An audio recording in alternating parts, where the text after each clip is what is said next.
ইনকলাব জিন্দাবাদ মহিধৰ ৰায়ক ভোট দিয়ক আৰু এনেদৰে আজি নিৰ্বাচনী প্ৰচাৰত অংশগ্ৰহণ কৰে শতাধিক লোকে আৰু এয়া হৈছে বঙাইগাঁও জিলাৰ মানিকপুৰৰ পৰিৱেশ আৰু 16 নং অভয়াপুৰী সমষ্টিৰ 25 নং মানিকপুৰ গাঁও পঞ্চায়তৰ অন্তৰ্গত মানিকপুৰ আঞ্চলিক পঞ্চায়তৰ সদস্য পদৰ নিৰ্দলীয় প্ৰাৰ্থী মহিধৰ ৰায়ৰ শতাধিক ই-ৰিক্সাৰে ৰেলী উলিয়াই শক্তি প্ৰদৰ্শন কৰে।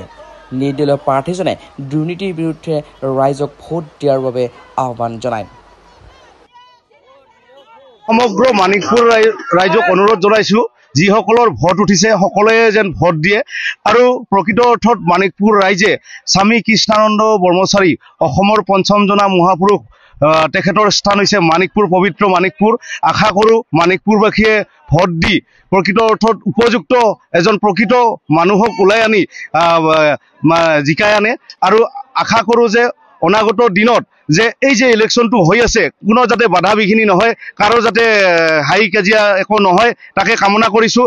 এটা কথা আমি জানো যে মানিকপুৰ হৈছে স্বামী কৃষ্ণানন্দ ব্ৰহ্মচাৰীৰ পবিত্ৰ স্থান, অসমৰ পঞ্চম জনা মহাপুৰুষ আৰু এই পবিত্ৰ স্থানত আজি মানিকপুৰবাসী বা মানিকপুৰ অঞ্চলত মানিকপুৰ ব্লকৰ ভিতৰত বা সমগ্ৰ অসমৰ যিসকলে প্ৰাৰ্থী এই ইলেকশ্যনত অৱতীৰ্ণ হৈছে সকলোলৈ ধন্যবাদ জ্ঞাপন কৰিছোঁ, আন্তৰিক শুভেচ্ছা জ্ঞাপন কৰিছোঁ যাতে এই ইলেকশ্যনটো একদম ফুটবল খেলৰ নিচিনাকৈ খেলি শেষ কৰে আৰু যেতিয়া খেল এখন হয় কেতিয়াবা ডিফেন্স হয় কেতিয়াবা ফাউল হয়, তাৰপিছত খেলখন শেষ হোৱাৰ পিছত ধুনীয়াকৈ যাতে খেলি সুলভ মনোভাৱেৰে হেণ্ডশ্বেক দিয়ে বা সাৱটি ধৰে সেইটোৱে কামনা কৰিছোঁ। কাৰণ ইলেকশ্যন আহিব 5 বছৰৰ মূৰত আহে আৰু যায়, কিন্তু আমি একেলগে থাকিব লাগিব।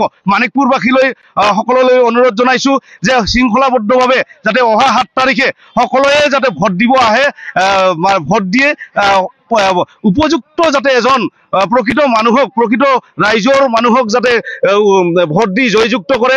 আৰু এটা কথা আমি দেখিছোঁ যে মানিকপুৰত আজি ৰাজহুৱা এটা কণ্ঠৰ প্ৰয়োজন হৈছে। এনেকুৱা এজন ব্যক্তি আপোনালোকে যাতে নিৰ্বাচন কৰি আনে যিজন মানুহে শুৱতে থাকোঁতে যিকোনো মুহূৰ্তত অকল যেন মানিকপুৰৰ কথা চিন্তা কৰে। ধন্যবাদ। জয় অসম, জয় মানিকপুৰ। এইবেলি মানিকপুৰ আঞ্চলিক পঞ্চায়তৰ সদস্য পদত ভাৰতীয় জাতীয় কংগ্ৰেছ দলৰ কোনো ধৰণৰ প্ৰাৰ্থী প্ৰক্ষেপ নকৰাত কংগ্ৰেছৰ ভোট যুৱ নেতা মানিকপুৰৰ কণ্ঠ মহিধৰ ৰায়ৰ সপক্ষে সম্ভাৱনা প্ৰকট হৈ পৰিছে। এই ক্ষেত্ৰত প্ৰাৰ্থীগৰাকীয়ে গেছ চিলিণ্ডাৰৰ ছবিত ভোট দি তেওঁক জয়যুক্ত কৰিবলৈ কাটৰ আহ্বান জনায়।